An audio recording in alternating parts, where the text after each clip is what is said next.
Hey pen people, I thought I'd start out this fountain pen ink review with a cool little video of dropping ink into water. I really love watching ink as it mixes with water, like when I'm cleaning my pens or something like that. It's really fun. The ink we're going to be talking about today is Private Reserve Neon Blue. This is a fairly new ink as of the making of this video, and I've seen it floating around a lot on Instagram. There have been a lot of posts about it, a lot of promotion material. I actually won this bottle of ink in a giveaway along with the Conklin Durograph that has made an appearance in a couple of my videos so far. So I got this for free, but not in exchange for a review, so this is definitely just going to be an honest take on what I think of this ink. And yeah, so let's jump in. So I used my TWSBI Eco with a medium nib. I thought we'd start with the writing sample quote today before talking about pros and cons and doing ink comparisons and all that stuff. So here's my quote. It comes from a poet named Philip Carroll Morgan. He's someone I've actually met. I met and I chatted with him about poetry. We realized we were fellow poets, and he gave me a signed copy of his book, and it's actually really good. It's called The Fork in the Road Indian Poetry Store. And Philip Carroll Morgan is actually Native American, so it's a really cool book. He sometimes is writing in English and sometimes writing in Choctaw, I think. And there's always a translation, of course, but it's just really cool to kind of get a perspective that is different from my own. And a lot of the poems are really beautiful. So it's worth checking out. And I really like this quote, and I think it applies to all of us fountain pen people. It says, "What words would I write if my favorite pen were the only pen left in the world, and it held only a few drops of ink? I would write this." And then the poem goes on, and he continues and kind of shows us what he would write. But I'm curious to know, what would you write? If you just had one pen, first of all, what pen would that be? And what ink would this be? But also, what would you write? It's a tough question. I'm not exactly sure how I would answer it. I would probably just keep on writing just the best I know how and just see if I can get one or two more poems or something out. Anyway, so I'm curious to hear your thoughts about that in the comments, both about your favorite pen, the pen that you would hope would be your last pen in the world if it came down to that, but also what would you write? How would you spend those last drops of ink? All right, let's look at some comparisons here. So we've got Private Reserve here at the top. I used, as usual, a dip pen. So all of these, you can kind of get some idea of how these compare with flow as well as color. Some are very wet. Private Reserve, I wouldn't exactly call Neon Blue a dry ink, but it's definitely not a crazy out of control gusher kind of ink. And just like the name implies, it's this nice, bright, cheery blue. It's a really fun color, and I'm not sure if it's picking up here a whole lot, and we'll talk more about this in a second maybe, but there is some shading going on, some really nice shading. Okay, anyway, so I pulled out most of my blues that I have, and it's kind of odd because 3 of these blues actually do look blue, but then the other 2 in comparison look very purple, which is confusing because I've never thought about these inks as purple.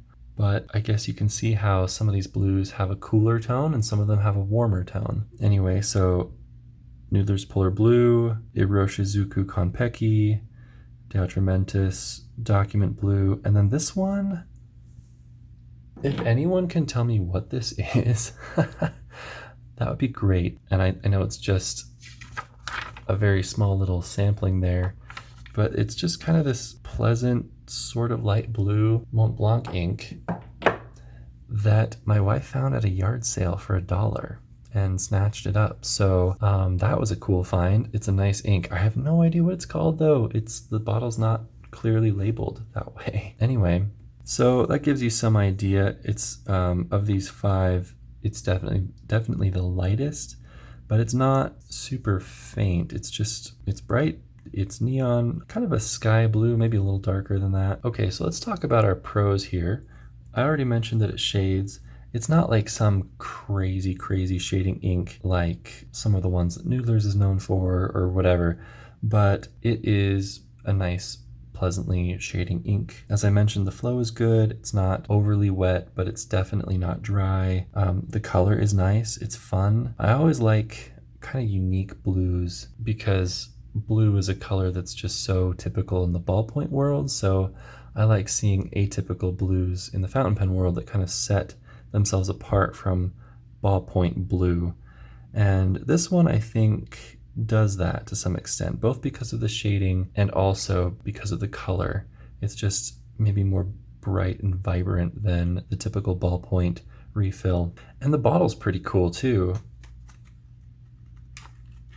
Of course, this is your typical private reserve bottle. I don't know if they have any other types of bottles. I think this is it. But they're very wide. So when you open it up here, there's no narrow neck. It's like just a 2-inch wide opening.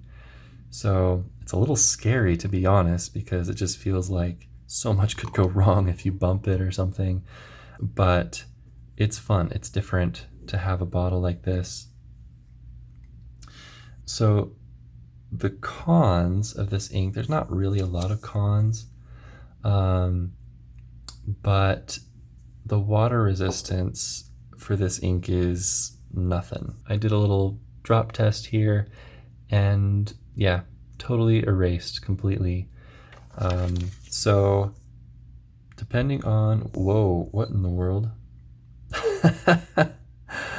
Oh, I think the lid dripped. So maybe that's another con that's just made its way into this video. Careful with that lid. So anyway, so not water resistant, but that's not necessarily a problem. You know, as long as you're not writing in the rain or something like that, your writing's going to be fine. And some people prefer non-water resistant inks because they're better for certain types of art or ink washes or different things like that. Anyway, so the other con, and it's not really so much the ink, but this ink actually leaked in transit. So you can see the box here. Super duper stained. I'm glad it wasn't worse. I mean, most of the ink is still in the bottle. Nothing actually escaped the box. So that's good. I'm glad it wasn't leaving a trail of blue all the way to my house. But as you can see from this, the lid might have some issues. The lid does feel just a little bit flimsy, and I think there was one spot where it kind of had a little bit of almost kind of a corner to it where it felt like it had been bent or something. Maybe it's just my luck. As I've said before, I just have great luck with fountain pens. So, and I guess inks too. Yeah, it's getting all over me now. So another potential con, it's not on my list, but I've noticed it since, because I've had this sheet sitting around for a while waiting for this video. I've noticed maybe this ink could be a little bit smeary. I wrote this little plug to please like my video, just because that is just such a helpful way to help my videos spread and to reach more people. You can see how it's smeared here, and that's probably my fault. I was really trying to fill in that one, so there's a lot of ink sitting there. But even up here where I wrote comparisons, you can see that it smeared a little bit. So what I'm actually going to do is just kind of do a little test, see if I can just take my finger and smear any of this. Nope. So that's good. So, because some inks, even after they've sat for a while, can still smear, and that's unfortunate. But this one seems like it's pretty good. But let's just do kind of a little test here. I'm doing this on the spot, so this isn't going to be anything super well thought out or scientific. I'm just going to wait for this to dry here. So we'll see if newly dried ink tends to smear as well. Okay, so I let that sit for a minute or so. Let's see how it goes here. Nope. Nothing. Well, that's a pleasant surprise. I guess these smears really were just kind of my fault. So that's good. Anyway, it's a fun ink, fun color. If you're looking for a nice, vibrant blue, this really might fit what you're looking for pretty well. Of course, it's a different kind of vibrant than, say, Bay State Blue or something like that, that just is like glowing on the page. You know, it's not that kind of saturated blue.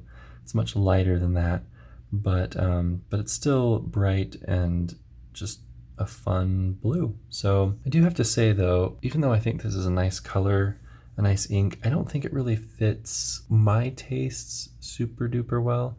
I'm still going to use this ink, I still enjoy it, but I think I enjoy blues that, kind of like I said before, you know, I like blues that are not close to a ballpoint kind of blue. And I don't think this is, but I like blues that just have some nuance to them, and it's like harder to describe what the color is exactly, like, you know, some kind of like blue, green, teal kind of stuff. Like, I think I lean more that direction, like Lamy Bonito White, which I've reviewed before, or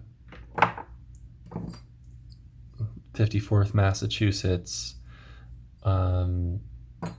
or even this mystery unknown blue Mont Blanc ink. So I think I'd probably go to those blues before this one, but since this ink was free for me, I got it, and I'm glad I got it, and I'm going to use it, and I'll enjoy using it. So anyway, I think that's it for this video. Let me know if you have any questions, and I'll talk to you later. Bye.